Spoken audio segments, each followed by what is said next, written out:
안녕하세요. 성인 ADHD 진단 6년차 수아입니다. 오늘은 좀 특별한 이야기를 하려고 해요. 작년 9월에 처음으로 블로그에 ADHD 극복기를 올렸었는데요. 그동안 정보 전달 위주로 콘텐츠를 만들었는데 오랜만에 제 근황, 제 이야기를 나눠보려고 합니다. 최근에 저는 ADHD 약물 치료를 종결했습니다. 이 영상을 보시는 많은 분들이 궁금해하실 것 같아요. ADHD 약물을 평생 먹어야 하나요? 끊을 수 있나요? 끊으면 어떻게 되나요? 오늘은 솔직하게 제 경험을 전부 말씀드릴게요. 먼저 제 치료 배경부터 말씀드리겠습니다. 저는 2016년에 처음 정신과를 다니기 시작했어요. 환청이 들릴 정도로 심한 PTSD 사건이 있었거든요. 그때는 우울증으로 치료를 받았습니다. 그러다가 2020년 한국 나이로 29살에 성인 ADHD를 진단받았고요. 당시 직장생활 2년차였고요. ADHD로 인해서 직장생활에 큰 어려움을 겪고 있었습니다. 처음에는 콘서타 27ml와 우울증 약들로 시작했어요. 그 다음에는 36ml까지 늘렸다가 다시 18ml로 줄이고 작년에 콘서타가 품절되면서 메디키넷으로 바꿨습니다. 메디키넷 20 하루 2번에서 하루 1번, 10, 5 이 순서대로 점차 줄여왔어요. ADHD 치료를 받으면서 중간에 정말 힘들고 병원 가서 하루에 6, 8알 정도의 약을 받아서 먹는데도 점점 더 제 상황은 악화되었었어요. 알코올 중독에 걸리고 심한 조울증도 겪고 내가 내 자신을 통제할 수 없다는 사실이 너무 괴로웠어요. 내일부터 잘할 거야 하고 또다시 술을 먹고 배달 음식을 시키고 인생이 엉망진창이었습니다. 그런데 지금은 ADHD 약물 치료를 종결했습니다. 더 이상 저는 ADHD 약을 먹지 않아요. 지난 여름부터 약을 간헐적으로 먹었다가 안 먹었다가 하기 시작했어요. 10ml를 복용하다가 중간에 10일 정도 단약했다가 다시 먹기도 하고 나중에는 5ml까지 줄이고 추석쯤부터는 거의 안 먹었으니까 완전히 끊은 지는 1달 반 정도 된 것 같아요. 여기서 중요한 말씀 드릴게요. 이 영상을 보시는 분들이 그냥 저를 따라서 약을 끊으실까봐 걱정되는데요. 저는 올해 봄부터 약을 끊고 싶다는 생각을 했고 그 후에 주치의와 충분한 상담을 했어요. 그러면서 뇌과학 기반 명상을 알려주시는 선생님을 만나서 명상 수련도 하고 식습관, 수면 습관, 뇌과학 기반 ADHD 최적화 아침 저녁 루틴 등 많은 준비를 통해서 성공한 거예요. 절대 무턱대고 따라하지 마세요.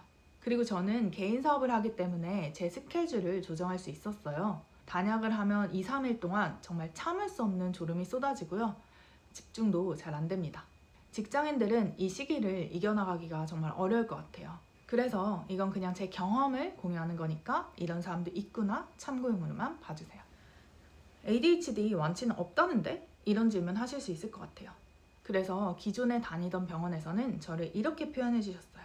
과잉행동, 충동성, 부주의로 인한 어려움은 없는 상태로 호전. 추가적으로 방문한 성인 ADHD 전문병원의 전문의께서는 ADHD로 인한 문제가 없는 상태라고 저를 표현해 주셨습니다. 의학적으로는 ADHD 완치 개념이 없다고 합니다. 하지만 저는 지금 DSM-5의 성인 ADHD 진단 기준에 더 이상 해당되지 않고요. ADHD 약도 먹지 않고 있습니다. 일상생활, 대인관계, 직업, 그 어떤 것에서도 큰 어려움을 겪지 않아요. 그리고 과거에 저를 대표했던 특성들, 자극 추구, 집중 곤란, 중독 성향 이런 것들이 지금은 거의 없기 때문에 저를 대표하는 특성이라고 하기도 어려울 정도예요. 예전에 TCI 기질 검사에서 자극 추구가 90% 이상 나왔거든요. 기질은 안 변한다고도 하는데 저는 뇌가 변해서 그런지 아예 기질이 바뀌었어요. 요즘은 아예 과도한 스마트폰이나 자극적인 음식, 시끄러운 음악 같은 자극이 너무 싫거든요. 밴드 음악도 정말 좋아했었는데 요즘은 잘 못 듣고 있어요. 맞습니다. 의학은 ADHD 완치 개념은 없다고 말합니다. 하지만 이제 제 경험은 그 개념과 언어의 틀에 담기지 않는 거예요. 저라는 사람은 ADHD냐 아니냐 굳이 그런 기준으로 평가할 필요가 없는 사람인 거죠. 생각해보세요. 예전에는 ADHD가 성인이 되면 대부분 사라진다고 했대요. 근데 지금은 대부분 성인 ADHD를 너무나 많이 겪고 있잖아요. 한때 의궤양은 단순히 스트레스 때문이라고 여겨졌대요. 근데 이제는 헬리코박터 파일로리균 감염이 주요 원인임이 밝혀졌대요. 천식 환자에게 운동을 금지하던 시절도 있었어요. 그런데 이제는 적절한 운동이 폐기능 향상에 도움이 된다고 말해요. 암 진단도 병원마다 오진이 나는 경우가 있어요. 제 주변에도 암 진단 오진 때문에 힘들어했던 분이 계시거든요. 그래서 여러분들도 ADHD라고 진단받았지만 실제로는 ADHD가 아닐 가능성도 있는 거예요. 과학과 의학의 발견들은 현재까지 축적된 통계와 연구일 뿐이고 신뢰도가 높지만 불변의 진리가 아니에요. 정말 불변의 법칙일 것 같던 물리학에서도 계속해서 새로운 것들이 밝혀지고 기존의 가설들이 부정되고 있잖아요. 저는 절대 과학과 의학을 부정하는 것은 아니에요. 다만 저는 그것으로 인해서 나 자신을 한계짓지 않았다는 거죠. 저는 성장형 사고방식을 가진 사람이에요. 매일 어제보다 더 나아지는 사람, 고정된 존재가 아니라 끊임없이 변화하고 성장하는 존재입니다. 그래서 저는 이전부터 ADHD는 완치가 없다는 말에 크게 신경 쓰지 않았어요. 뇌에 신경 가소성이 있어서 노인이 되어도 뇌가 변화한다는 말도 있고 ADHD를 병이라고 바라보지 않는 신경 다양인 개념도 있잖아요. 그래서 약물 치료만이 유일한 해결책이라고 생각하지도 않았고요. 저는 사람들이 방법이 없다고 하면 방법을 찾아내고 이 방법밖에 없다고 해도 그 방법이 제 마음에 들지 않으면 분명히 다른 방법이 있을 거야 믿고 찾아내는 사람이에요. 논란이 될 수도 있지만 솔직히 툭 까놓고 말하면 저는 ADHD로 인한 삶의 불안정성이 너무 힘들었기 때문에 아침 저녁으로 나는 ADHD가 완치되었다 라는 학원까지 읽었어요. 그러자 끌어당김의 법칙으로 제게 필요한 사람들이 제게 다가왔습니다. 뇌과학적인 관점으로 명상을 가르쳐주시는 윤인상 선생님을 만났고요.